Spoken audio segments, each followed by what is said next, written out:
'cause I've been everywhere, man. I've been everywhere, man. Across the deserts bare, man. I've breathed the mountain air, man. Of travel I've had my share, man. I've been everywhere. Been to Tullamore, Seymour, Lismore, Mooloolaba, Nambour, Roochdore, Kilmore, Marillaba, Birdsville, Emmaville, Wallaville, Connemara, Connemara, Strathrown, Proserpine, Ulladulla, Darwin, Gingin, Lilliquin, Muckdilla, Wallumbilla, Bougainville, Cumberland, I'm a killer. I've been everywhere, man. I've been everywhere, man. Across the deserts bare, man. I've breathed the mountain air, man. Of travel I've had my share, man. I've been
'Cause I've been everywhere, man. I've been everywhere, man. Across the deserts bare, man. I've breathed the mountain air, man. Of travel I've had my share, man. I've been everywhere.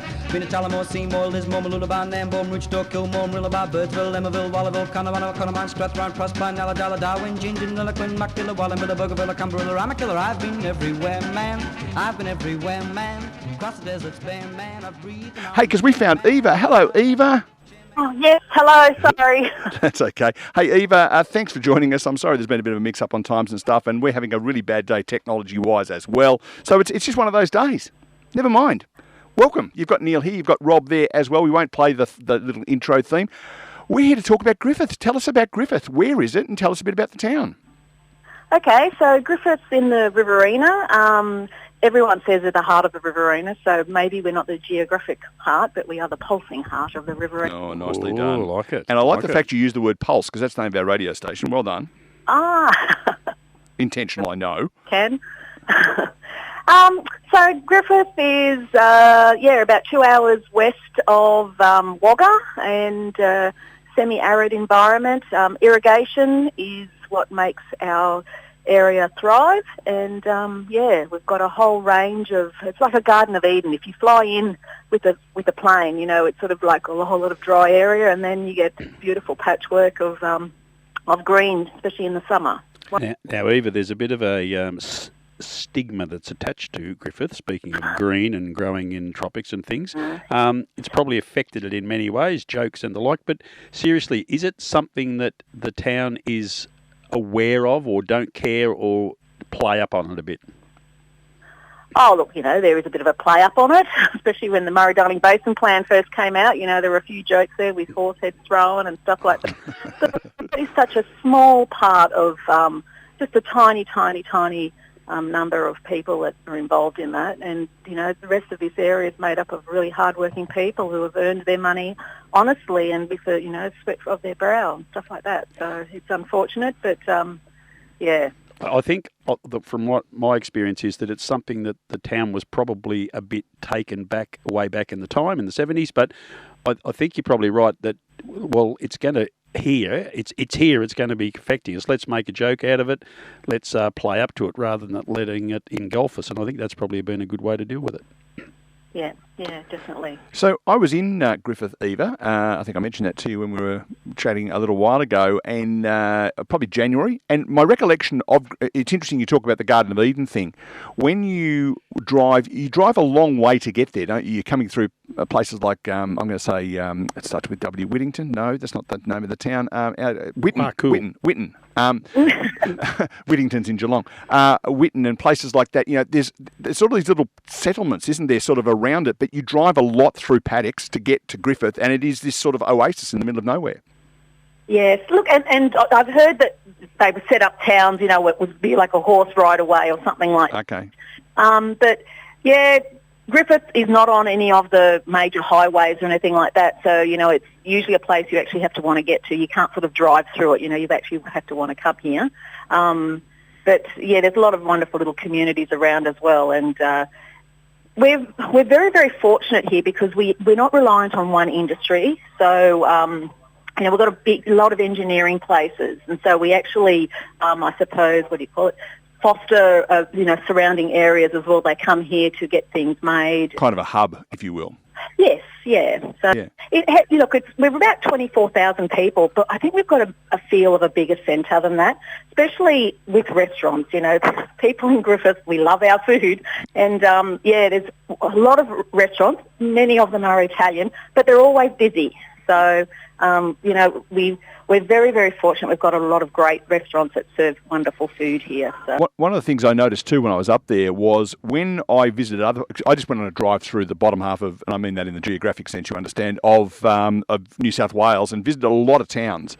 And there are a couple of towns doing a lot of work in the main street and doing up their main street and this and stuff, but often because they had flood damage in that part of the world. The thing I noticed with Griffith was, and this is, I reckon it's a really good sign of a town, there seemed to be a lot of work going on the main street. It looked like it was a town that was growing and thriving rather than one that was sort of holding on.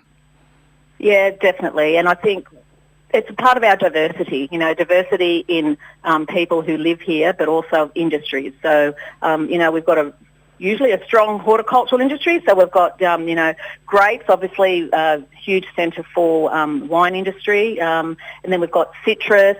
We've also got a lot of olives, walnuts, almonds, and then we've got the broadacre. So we've got, during the summer there's rice, cotton is really taken off over the last 15 years or so, maize, and then soybeans, and then the winter we've got, all those cereal crops as well. So just that diversity means that if one industry is depressed, then there's something else that can sort of take its place. And that's what the farmers around this area are as well. They're very, not opportunistic, but they're ready to take, sort of jump from one industry to another. If, something's not doing so well, they're always ready to try something new. So they're very innovative as well. I'm going to use the word adaptable. How does that sound? Yes. Eva, we're just talking off air about driving around country towns and finding the best pie, the best vanilla slice, the best pizza, fish and chips, whatever the case may be. What is Griffith, food-wise, most famous for, do you think? Ooh. So from the wine industry, we're renowned for our Botrytis wine, which is our dessert wine. So, that's been given, bottles of Botrytis have been given to the Pope, and I think maybe even, I want to say the President of America, but I could have that. Ooh, no, that'll do. Let's run with that. Yeah. We've never worried about facts on this show before. No, it's all about opinions, as you've worked out. Correct. And everyone's entitled to our opinion. Don't you worry about that. And I didn't realise the Pope had been through, but good on him. He probably would have stopped off for a bowl of spag bowl in the main street. Yeah. Look, we have a few festivals. So there's a garden festival coming up, so that's really great. They put up citrus sculptures, so they'll go up next weekend on Sunday, and they'll be up for 2 weeks. And then the middle weekend will be the garden festival. So usually on the Friday night to launch the garden festival, which is that weekend, they'll have something up the main street. And so they had the biggest paella one year, although that might have been the Easter festival, but they do all these wonderful things as well. But the signature thing I'd say for this area, perhaps the rocket topper. So that's a pizza, but it's got rocket lettuce on top with some shaved parmesan and balsamic vinegar. Anyway, and prosciutto, and it's delicious. So that might be something that's specific to this area here. Sounds a bit like it. Eva, we've got to go, unfortunately. Sorry about the mix-up in terms of timings and stuff. We look forward to getting to Griffith. I'm getting back to Griffith in my case. Rob's just disappeared into the next studio, but he's waving and saying goodbye. Okay, well, yes, come to Griffith. There's a lot of great food and wonderful things. We have the Salami Festival in August. There's so much to see here. Come down. It's great. Excellent. Thank you, Eva. Eva Caressa up there in Griffith. We'll talk again soon. Okay, thanks. Bye. See you, bye.